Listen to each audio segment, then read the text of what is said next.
बहुत हो गया, अब ये बोझ मुझसे बर्दाश्त नहीं होता। मुझे किसी का बोझ बनना भी नहीं है, नहीं बनना मुझे किसी का बोझ।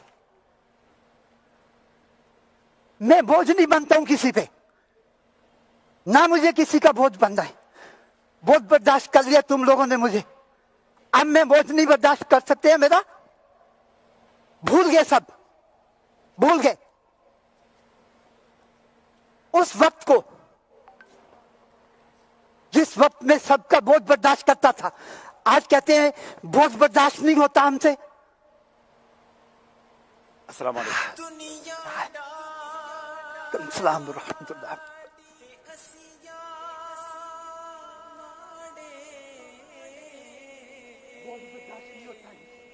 बोझ बर्दाश्त नहीं होता। मैं उस वक्त सबके बोझ बर्दाश्त करता था, तब बोझ बर्दाश्त नहीं होता था। अब कहते हैं बोझ बर्दाश्त नहीं होता। ना दिन देखा ना रात देखी, कहते हैं बोझ बर्दाश्त नहीं होता। अब होती है। एक मिनट बाबा जी, आपको हमने एक माइक देना है इंशाल्लाह, आपकी बात ताकि लोगों तक पहुंचे। आप क्या कहना चाह रहे हैं? आप बार बार क्यों कह रहे हैं बोझ बर्दाश्त नहीं होता? हद होती है एक बात की। उस वक्त जिस वक्त सबके बोझ बर्दाश्त करता था, उस वक्त किसी ने नहीं बोला कि आप हमारे बोझ बर्दाश्त करते हैं। भूख के वक्त खाना देना मेरा फर्ज था, दिया। मैंने बोझ महसूस नहीं किया क्योंकि मेरा फर्ज था। इन्होंने बोला मुझे कपड़े चाहिए, कपड़े दिए। इन्होंने बोला हमें बाजार का खाना चाहिए, हमने बाजार का खाना दिया। दुरूद पाक पढ़ लें, सल्लल्लाहु अलैहि हबीब सल्लल्लाहु अलैहि वसल्लम। आपके हाथ में रखें। जिस वक्त इन्होंने जो डिमांड की मैंने पूरी करने की कोशिश की, लेकिन अब मेरा वक्त आया तो मुझे कहते हैं ये बोझ बर्दाश्त नहीं कर सकते। नहीं बनना मुझे किसी का बोझ, नहीं मुझे किसी का बोझ बनना। मैं अपना बोझ खुद बर्दाश्त करूंगा। आपको कौन कहता है कि आप बोझ हैं? 1 2 3 4 कितने लोग हैं? सारे कहते हैं हम आपका बोझ बर्दाश्त नहीं कर सकते। अब मुझे किसी का बोझ बर्दाश्त करना भी नहीं है।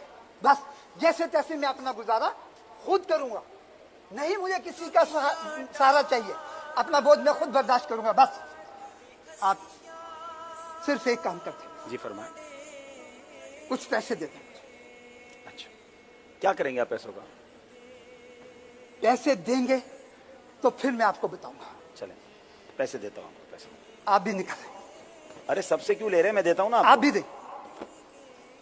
मैंने रखे थे आपके लिए पैसे। जी जल्दी करें मुझे। जी चलो भाई, आप दे दो पैसे। मेरे पैसे पता नहीं कहाँ चले गए। ये ले लो, ये ले लो, ये आ गए, ये ले लो। इसमें डाल दें। इसमें डाल दो। बोरी में पैसे? इसमें डालें। क्या जमा कर रहे हैं इसमें? पैसा। क्यों बोरी में पैसे जमा कर रहे हैं? इसकी क्या वजह है? जब तक पैसा था तो तब तक मैं किसी का बोझ नहीं था। अब पैसा खत्म हो गया मेरे पास तो सबके लिए मैं बोझ बन गया। अच्छा, अब मुझे फिर से पैसा इकट्ठा करना है। इतना पैसा इकट्ठा करना है कि सब के सब रिश्तेदार मेरे रिश्तेदार बन जाए। वो मोहब्बतें जो पहले मुझे देते थे दोबारा मुझे दे। जो रिस्पेक्ट मुझे पहले मिलती थी, मैं चाहता हूं कि अब मुझे रिस्पेक्ट वो दोबारा वापस मिले। सब मुझे भी इज्जत दे जिस तरह पहले देते थे। तो क्या था आपके बच्चे आपकी खिदमत नहीं कर रहे इन दिनों? खूब खिदमतें करवाई। अब मेरी बारी आई तो अब मेरा बोझ बर्दाश्त नहीं कर सकते। आपको मैं एक बात बताता हूं। जी, बचपन में वालिद का इंतकाल हुआ। छोटे छोटे 6 बहन भाई थे। खट्टे पे छोटी टाफियां लगा लगा कर मैं बेच बेच कर इनको पाल पोस के बड़ा किया, तालीम दिलाई इनको। फिर कारोबार शुरू किया आगे, यहां तक कि मैंने 6 भाइयों की और 2 बहनों की शादियां की माशाल्लाह। और आगे फिर उनकी औलाद हुई। उनकी औलाद को भी मैंने परवान अपनी कोशिश से, अपनी मेहनत से कमाई करके खिलाया और उनको परवान चढ़ाया, आला तालीम दिलाई और उनकी शादियां भी मैंने करवा दी। अपनी औलाद नहीं थी,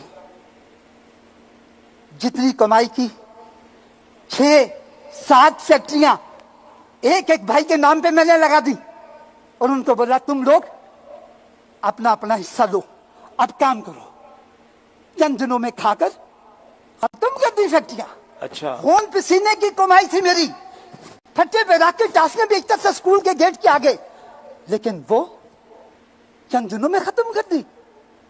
अब मैं अपने हिस्से की जायदाद भी उनको बांट दी कि तुम लोग अपना गुजारा करो, मेरा अगला मालिक।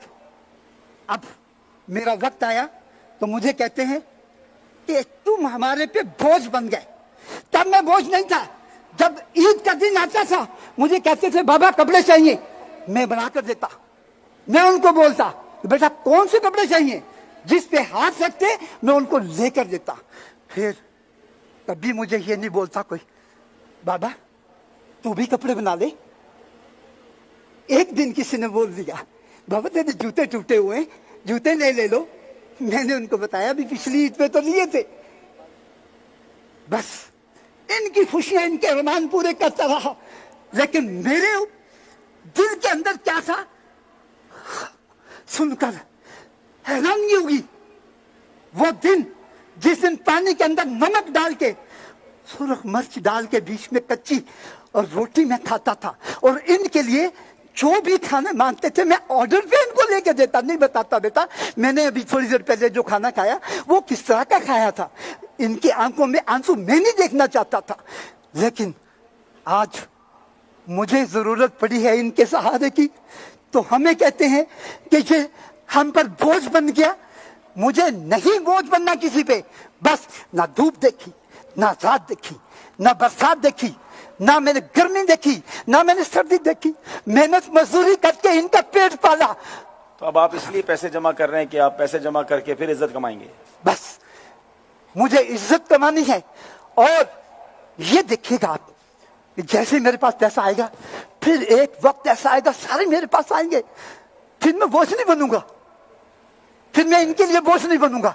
बस मुझे पैसे चाहिए, लेकिन पैसे मुझे करने क्या है?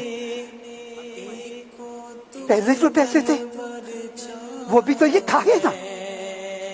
अभी इज्जत तो बन जाएगी, लेकिन ये पैसे ये तो इधर ही रह जाएंगे। उम्र इतनी हो चुकी कि अब और किसमें बांटूंगा ये पैसे में? ये पैसे भी नहीं चाहिए मुझे। बस मैं चाहता हूँ कि मैं किसी पे बोझ ना बनूं। नहीं, आप बोझ नहीं बनेंगे इंशाल्लाह। हम इंशाल्लाह किसी के बोझ आपके नहीं बनना बच्चों से, चाहता। आपके भाइयों से राब्ता करेंगे। किसी पे बोझ नहीं बनना आप अपना ये चाहता। लेके मुझे जाएं। ये पैसे भी नहीं चाहिए। नहीं, आप ये ले तो जाए ना। मुझे भी नहीं चाहिए पैसे। अरे बाबा ये ले तो जाए, चलो आगे ले जाए। चले आपका मैं बोझ- नहीं बनना चाहता बोझ किसी पे। मैं नहीं बनना चाहता किसी को बोझ।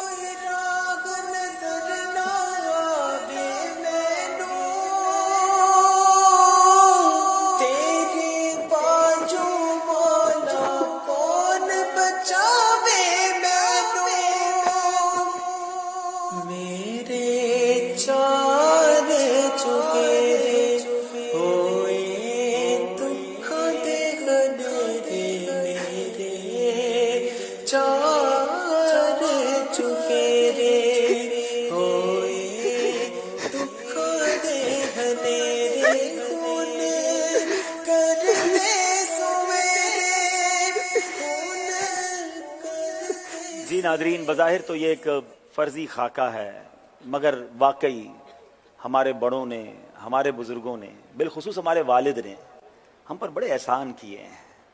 हमें पाल पोस कर बड़ा किया, अपनी ख्वाहिशात को मारा और हमारी ख्वाहिशात को पूरा किया। मगर जब यही बच्चा बड़ा होता है तो बाज़ औक़ात कहता है कि बाबा जी अब आप हमारी प्राइवेसी में मुतासिर हो रहे हैं, हमें अब आपकी ज़रूरत नहीं है। ओल्ड हाउस में माँ बाप को डाला जा रहा है, आज माँ बाप को घरों से निकाला जा रहा है। आज उन मोहसिनीन को जिन्होंने हमें हाथ पकड़कर चलना सिखाया, जब उनके हाथ पकड़ने की बारी आई है तो लोग उन माँ बाप को और उन मोहसिनीन को भूलते जा रहे हैं। ये एक फर्जी खाका है, मगर मैसेज है उन लोगों के लिए कि ये हम पर बोझ नहीं है। इन्होंने हमारा बोझ उठाया था और अब बारी हमारी आई है, तो खिदमत से जी न चुराएं। सच्ची बात तो यह है कि नसीब जागता है उनका कि जिनको माँ बाप की खिदमत का मौका मिलता है, जिनके पैसे माँ बाप पर खर्च होते हैं, तो कभी भी इन्हें बोझ न समझना। बल्कि मैं एक और बात आपको बताता हूं, मैंने खुद अपनी जिंदगी में इसको एक्सपीरियंस किया है। कि जिंदगी ने इसका एक साइकिल है। हम जब 4-5 साल के थे तो हाथ पकड़ के चलते थे, हमारे लिए एक वॉकर होती थी, ट्रॉली जिसको कहते हैं, उसमें माँ बाप चलाते थे।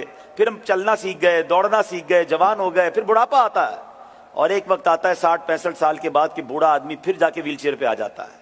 यानी जिंदगी का एक सफर ऐसा था कि हम चलना सीख रहे थे और फिर उसके बाद जिंदगी का एक वक्त ऐसा आता है कि किसी के हाथ पकड़कर चलने की जरूरत पड़ती है। तो अब अगर ऐसी स्टेज पे हमारे वालिदैन या बुजुर्ग आ जाए ना, तो हमारा काम है कि हम उनकी खिदमत करें, उनकी दुआएं लें, उनका हाथ पकड़कर जब चलने का मौका मिले। मैं वो मंजर नहीं भूल सकता कि एक बार मुझे मौका मिला था अपने वालिद साहब का हाथ पकड़ के चलने का, तो मैंने अपने दिल में ये कहा कि एक वक्त था कि जब ये मेरा हाथ पकड़ के चलाते थे। आज मुझे अल्लाह ने ये मौका दिया है, तो जब भी ये मौका मिले तो उसको बोझ ना समझें। अल्लाह करे कि जो लोग माँ बाप की इज्जत नहीं करते, माँ बाप का दिल दुखाते हैं और माँ बाप पर खर्च नहीं करते, उनकी खिदमत नहीं करते, वो आज के इस मुख्तसर से सेगमेंट से सबक हासिल करें। अल्लाह करे कि दिल में उतर जाए मेरी बात। नाजरीन,